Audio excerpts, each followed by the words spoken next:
O'zbekiston Respublikasi Prezidentining 2024-yildagi kasbiy ta'limda malakali kadrlar tayyorlash tizimini yanada takomillashtirish va xalqaro ta'lim dasturlarini joriy qilish chora-tadbirlari to'g'risidagi farmoniga asosan Quvasoy kolleji 2025-yil 1-yanvardan Quvasoy shahar politexnikumiga aylantirildi. Bu esa o'g'il-qizlar uchun bir qancha qulayliklarga sabab bo'ldi. Eng avvalo 9-sinf o'quvchilari maskanda bepul tahsil olish imkoniyatiga ega bo'ldilar. Bundan tashqari 11-sinf o'quvchilari ham test natijalariga qarab shartnoma yoki grant asosida o'qishlari mumkin.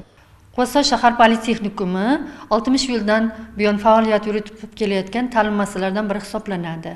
Bu ta'lim muassasamiz asosan Quvasoy shahridagi sanoat korxonalari, korxona tashkilotlariga sanoat yo'nalishidagi kichik mutaxassislarni yetkazib beradi. Dual ta'lim yo'nalishlari bizda hozirgi kunda ham ishlab, ham o'qish imkoniyatini beradi. Bunda o'quvchi tezroq mutaxassisligini egallaydi, chunki amalda o'zini tanlagan kasbi bo'yicha ishlab keladi va haftani 2 kun mobaynida kelib ta'lim muassasamizda nazariy bilimlarni oladi. Texnikum ta'lim olish, hunar o'rganish uchun barcha jihozlar bilan ta'minlangan. 9-sinf bitiruvchilari uchun quyidagi ta'lim yo'nalishlari yo'lga qo'yilgan: kompyuter grafikasi va dizayn operatori, elektromontor, avtomobillarni ta'mirlash va ularga xizmat ko'rsatish, tikuvchilik mahsulotlari dizayneri, sartarosh, payvandlovchi. 11-sinf bitiruvchilari esa turizm, payvandlash texnologiyasi va jihozlari, avtomobil transportiga xizmat ko'rsatish va ta'mirlash, arxitektura, asalarichi va shu kabi 10 dan ortiq yo'nalishlarda hunar o'rganishlari mumkin. Texnikumda bitiruvchilar uchun ham qator imkoniyatlar mavjud. Ulardan biri shuki, muassasada olgan diplomingiz bilan xorijiy davlatlarda ham yo'nalishingizga mos ishda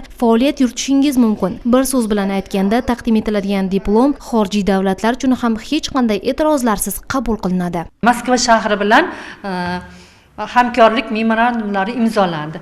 Biz mana shu memorandumlarimizni kelgusida rivojlantirib, ular bilan shartnomalar asosida o'quvchilar almashinish, ustozlar almashinishni yo'lga qo'yish bilan birgalikda o'quvchilarimizni kelgusidagi ish faoliyatlarini ta'minlashga harakatimiz bor. Texnikum bitiruvchilari kredit modul tizimi asosida o'qitiladi.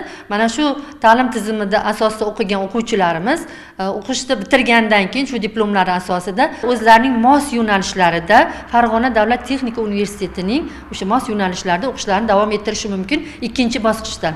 Bu ham biz uchun berilgan, o'quvchilarimiz uchun berilgan yangilik va imtiyozlardan biri. Shu yerda o'zim tahsil olib, o'rta maxsus ma'lumot bo'yicha hozirgi kunda yoshlar yetakchisi bo'lib mahallada ishlab kelyapman. Bakalavr darajasi, magistr darajasidagi tengqurlarim bilan ishlab faoliyat yuritib kelyapman. Hozirda oliy ma'lumotga o'qiyapman. Inson qayerda o'qib ta'lim olishi, hunar o'rganishdan qat'iy nazar o'zini harakati, o'zini intilishlariga bog'liq. Shuni ham aytib o'tish kerakki, texnikumda qisqa muddatli o'quv kurslari ham tashkil etilgan. Bunda o'quvchilar 2 oydan boshlab 6 oygacha bo'lgan muddatda kasb-hunarga o'qitilib, sertifikat bilan ta'minlanadilar. Muassasaga qabul jarayonlari 11-sinf bitiruvchilari hamda katta yoshlilar uchun 5-iyundan 25-iyunga qadar davom etadi. 9-sinf bitiruvchilari uchun esa 1-iyuldan 20-iyulga qadar amalga oshirilishi belgilangan.